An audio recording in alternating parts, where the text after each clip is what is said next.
कहना चाह रहा हूँ, बहुत सारे लोगों को ना उनको खुजली इस बात की मची है कि साहब झगड़ा तो हो रहा है ईरान के इजराइल के बीच में, और वो बीच में ना अपनी टंगड़ी घुसाए पड़े हैं।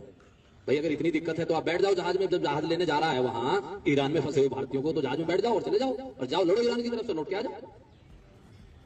लेकिन किसी दूसरे दो देशों के बीच में झगड़ा हो रहा है और उस झगड़े का अगर हमारे देश में कानून व्यवस्था पर कोई असर पड़ेगा तो हम फिर इलाज कराएंगे बहुत बढ़िया वाला।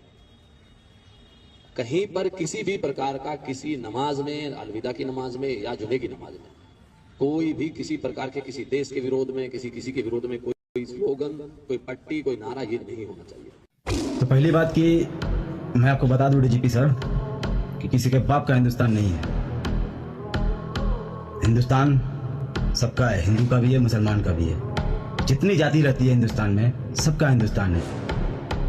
चलिए मैं मान लेता हूँ कि हम लोग आपकी बात मान भी लेते हैं। ईरान से जो झगड़ा हो रहा है, जो गैंग वार चल रहा है इजराइल से, तो जो आपके पुजारी लोग इजराइल को अपना बाप, अपना भगवान, 33 करोड़ तो भगवान है आपके, 33 करोड़ में एक और भगवान बन गया इजराइल नेतन्याहू सुअर, वो भी भगवान आपका बन गया। तभी तो आपके बाबा लोग मंदिरों में पूजा कर रहे हैं उसकी, भगवान जैसे भगवान की पूजा करते हैं उसी तरह उसकी पूजा कर रहे हैं। और एक बात, हम हिंदुस्तान में रहते हैं तो हमारा कोई हक नहीं है कि हम ईरान के सपोर्ट में आवाज़ उठाएं, प्रोटेस्ट करें।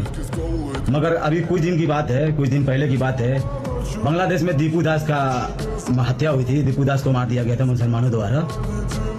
तो आप ही के लोग, आप ही के हिंदू सनातनी जो हैं, ये रिधिका शर्मा है और अभिषेक ठाकुर है, अपू पंडित है, डॉक्टर लंगड़ा है, दक्ष चौधरी है, हिंदुस्तान में रह के हम हिंदुस्तान में मुसलमानों को मारने की बात कर रहे थे कि वहाँ पे बांग्लादेश में अगर हिंदुओं को मारा जाएगा तो हम हिंदुस्तान में मुसलमानों को मारेंगे।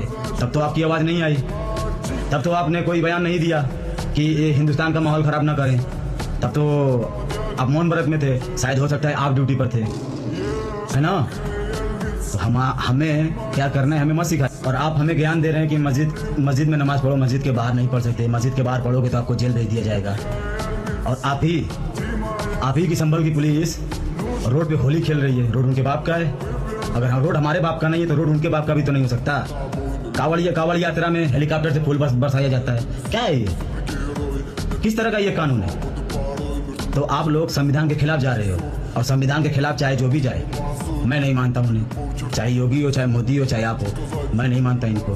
संविधान में जो है वही होगा, संविधान के खिलाफ नहीं हो सकता। हम 5 मिनट अगर नमाज पढ़ रहे हैं मस्जिद के बाहर, मस्जिद में आज मतलब नमाजी फूल हो गए हैं, मस्जिद में जगह नहीं है, अगर मस्जिद के बाहर हम नमाज पढ़ रहे हैं तो आपके पिछवाड़े में दर्द हो रहा है, ऐसा नहीं होना चाहिए सर।